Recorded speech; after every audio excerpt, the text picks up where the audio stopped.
We're back. Hi. So we had a little malfunction. So we have to record again. Yeah. But so yeah, again, I'm Calvin. I'm Brie. We're with Way And I don't know how to operate a camera. Well, but we're back with Game of Thrones. Episode 4 of season 5. Sons of the Harpy. Yes. And Aww. as you may have seen in the description, yeah, this one maybe get all weepy at the end. Got both of us, yeah. But let's start at the beginning, which Yeah. was Dorne was in the credits. Yes, we finally get to see Dorne. I was happy. At least on the map. It's on the map. It's on the map finally, which makes it important. Mm-hmm. But we started off with Jaime and Bronn Yeah. heading on the boat to Dorne, on their rescue mission Trying to get back Princess Marcella. Yeah, who may or may not be in grave danger. We're not sure. Yeah, basically trying to prevent wars and all that. Yeah. Yeah. But so yeah, they get there and Jaime the whole way through is basically being a little bitch. He's busting Bronn's balls the whole way. Mm-hmm. He's like, I can't row. I have a golden I can't hand. row. I only have one hand. I can't dig a grave for these guys. I only have one hand. I can only fight one if he's slow. Yeah. You pussy. You're a wuss. Come on. Grow some balls, Lannister. I mean, seriously, man, I should have made those out of gold. Anyways, so they get to Dorne, they get on land, and they meet the Dornish security, who order them to surrender their swords. They go to put their swords down. Bronn gets his knife. It's like, well, you didn't say anything about my knife. It was great. And to be fair, Bronn Jaime is such a badass. I like him. And to be fair, Jaime did have this one good scene where he's fighting this one guy. It looks like, you know, he's about to deliver. He's about to die. But then, like, his he hand catches the sword with his golden sword, hand, and then he rams him with his the sword. other. Yeah, it was great. That was one pretty badass. Nice job, moment. nice job, Jaime. So then we went back to King's Landing. Yeah, we actually spent a pretty big amount of time in King's Landing. Spent a good amount of time in King's Landing, and most of it was involving the Sparrows. Cersei and the Sparrows, and she gave them power. Yeah, and we see like to enact justice. Yeah, which mostly involves taking out the brothels. Taking out the brothels, looking for sinners. Mm-hmm. And that also involved capturing Loras, who's now in a cell, and you know Marjorie's trying to obviously wants. Marjorie goes to Tommen, who does not know anything about this, because of course not. I'm gonna say he's Tommen. He's Tommen, and it's Cersei. Of course, he doesn't know anything. So yeah. Also, they busted all the wine. So, are we having prohibition in Westeros now? Yeah, that's my thing too. I'm just like, nice going, Cersei. You literally just started an inquisition. Keep going, bitch. But so yeah, Tommen he trying to speak to the High Sparrow, just like he goes to speak to them, and his guards are out there. He's like, he's praying. And the guard even say too, it's like, just give the word, we'll cut them all down. It's like, no. He doesn't want to do this with violence. He doesn't want to be another Joffrey. Yeah, which the good thing for him. The thing that struck me as interesting is the crowd behind him. You could hear abomination. Yeah, bastard. They know. You heard that stuff. They know. They know. He doesn't know. Not him. Tommen doesn't know, but everybody else knows. Yeah. And then we went to Castle Black. Yeah. We went to Castle Black and hung out with we see Selyse being crazy and saying, I should have given you a son. Well, you know what? You didn't. All right. And Shireen is just fine, damn it. Yeah, that's the thing too. Like we see the scene with her and Melisandre pops up, and it's like, it's all good. It's like deformities don't matter and the like, and that's my thing too. It's pretty sad when the freaking Red Priestess might actually make a better mother than your actual psycho mother. I mean, to be fair, they're all psychos, but yeah. But Shireen actually Melisandre actually treats Shireen, like a person. She treats her like a person. As opposed to Selyse, who just treats her like a girl, essentially. And we had this glorious, really great scene with Stannis and Shireen. This very touching moment. Oh, honestly. It was great, and it made us respect and like Stannis that much more. I also love it too. It's like, like she gives him a hug, and it's like an awkward second, but he returns it. I'm just like, and he's like, you know what? And he's like,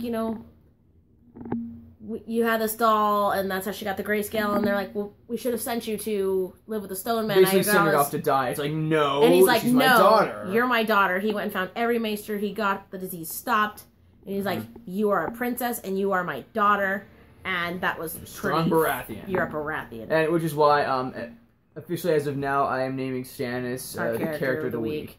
And good job, Stannis. Oh, and 6 too. Like if I thought of it last week, I would have named Jon the one of last week too. That was awesome. Okay, back to this stuff. And speaking of Jon, oh yeah, poor Jon. Okay, so Melisandre tries to get him to, I don't know, try seducing him, and literally it's just like, okay, how many times do I have to say no before you guys get it? No. No means no, Melisandre. No means no. Here. I ain't being with anyone else. I'm the Lord Commander, damn it. He's the Lord Commander. He's still, he's still getting over Ygritte. And it's like, no! You know nothing, Jon Snow. Girl. Moving on. So, and that was another thing, too. Like, they're also working out ways to get more men to come to the wall.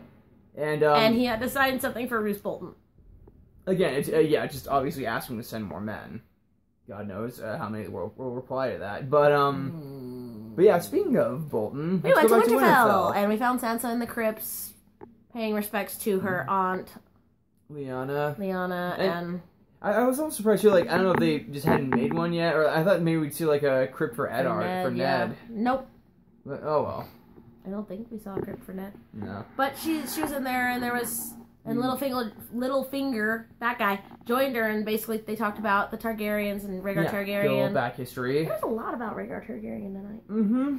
And get a little back history with Lyanna being who she was, and basically the war starting over her, and among other things. And then he tells Sansa that he has to go back to King's Landing because Cersei has summoned him, and basically he's leaving her alone. But that's the thing too. With the guy who killed her brother and her mother and his psychopathic son. But I mean, like you said earlier, though, he does give this like a really good. It's like basically he's like, okay, you're ready now, my young Padawan. Yes, you're ready, my young. It was really interesting. He's like, you know how to do this. You're good. You good. Good job. You good. You got this. Yeah. But, so Sansa did that, and yes, and we went back. Meanwhile, back in Dorne, we finally get to see the Sand Snakes. 3 of Oberyn Martell's bastard daughters. Mm-hmm. And we have this one. I just like saying the word bastard. It's fun. Okay. Bastard daughters. And basically, Illaria's talking to them just about it's like vengeance. Yeah, sweet vengeance, and they get okay. I can let a lot of things go, but this is a really bad line. It's like you can either choose Doran and his way of peace, or my way and the way of war. I'm just like, come on, really? Come on, really, Queen? Really? No. So yeah. Okay, bad line. But we do get to see the Sand Snakes, or at least one of them being badass, and who does also give a really badass line about it. Bash, like, how the first time she met her father, and I made my choice years ago. I did it. She's badass. So yeah. And then we find ourselves on a boat. Oh yeah. Because this is actually where we picked off from last week. Yeah, this is where it began. Cleverly, it began where it left off, with Jorah kidnapping Tyrion. Getting him on a boat. Yeah, and that's pretty much it. We have like 2 minutes of them on the boat. Tyrion taunts him. Jorah knocks him out. He gets, And, yeah. Yeah. That's pretty much it. But the Tyrion taunting was pretty fun, though. Yeah. I enjoyed that. A little bit.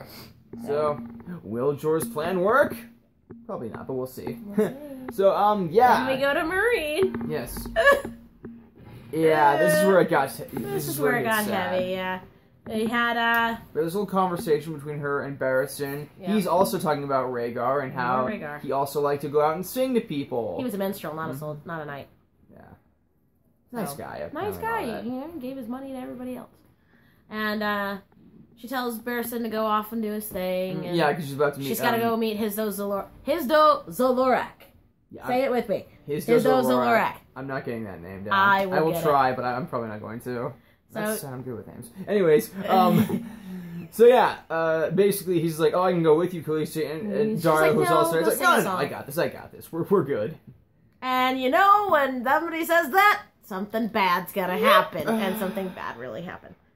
The sons of the Harpy are loose, and boy, oh boy, are there a lot of them. Yeah, and I think I finally figured this out too. It's like with them, basically they're basically like keepers of tradition. I think. Yeah. It's going back to they want to bring back the fighting pits and all that. Hizdo Zolorak still wants to bring back the fighting pits, but I don't think he's in charge of the Sons of the Harpy, do you? That would be an interesting twist. That would be I an actually just interesting thought twist. that. Like, what if he is? Well, we'll find out. We share a brain. But, so yeah, they start attacking the Second Sons, and the They take out a couple of them, Unsullied... and then the Unsullied hear the commotion, and they go... Grey Worm's Grey among Worm is them. leading the They're attack, fighting. and they're fighting, But, and they're the out... Unsullied, they are so outnumbered. But you know what? They show why they're the Unsullied, because, like, no one's left standing when Yeah. they're all done. Grey Worm was a No total one. badass. And then, you know, he's outnumbered. He's about to, you know, get it, and Barristan's there. Barristan comes in. He takes out a bunch of them, and then takes a few takes a few... bad stabs himself, and yeah, he's gonna die. yeah, he's dead. As we see in the preview, he was lying in state, and Danny's crying over him. Basically, we're not sure what happened to Grey Worm. If he's alive or not. I hope he is. I mean, you know, we see him get next to him, and yeah, he's. Let me dream for 1 week. Let me dream. I think he might have survived. He's an Unsullied. God damn it. Mm-hmm. So yeah, so that was basically the story in a nutshell, and as an episode itself, It's choppy. yes, basically it's again, it's like the problems of the first two episodes. couple, had. yeah. They're only giving us tastes. Snippets. Now there are some things they give us more, like in King's Landing. There's a lot of time. Like I said, there's a lot more in there. I really enjoyed that Tom and Marjorie conversation. Yeah. So Like, why is my brother in a cell? it's like morning. So I don't know anything about that. So yeah, we'll see where it goes with that. Yeah. And yeah, like I said, there was stuff that I liked. You know, Yeah, we finally got to see Dorne. We got to. We have some more Dorne. Mace Tyrell's not a funny guy. Mace Tyrell's an idiot. And there was another. Which is why he's going to the Iron Bank of Bravos, where they will laugh him out of the bank. We might see Mycroft again, though. I would like to see Mycroft again. So yeah, and there was another good line. It's like Mycroft is from Sherlock, for all you folks who don't know. But anyways, Mark Gaddis is his name. Yes, but anyways, there was one line that I really liked after he leaves. You know, Pycelle's just like, "Oh, the small council gets smaller every day," and Cersei's just like, Not small enough. She hates him. I hope he dies soon. and you can tell he's just like, "Well, F you too, Your Grace." Don't know why I'm doing Connery, but I don't know. Anyways, so yeah, you all know she wants to get rid of the council by this point. Yeah, There's it's no her point and in us trying to Qyburn, and explain Qyburn's it. her yes man. So Yeah. and rule with her baby boy, Tommen. yeah, right. Tommen's too busy trying to bang his wife.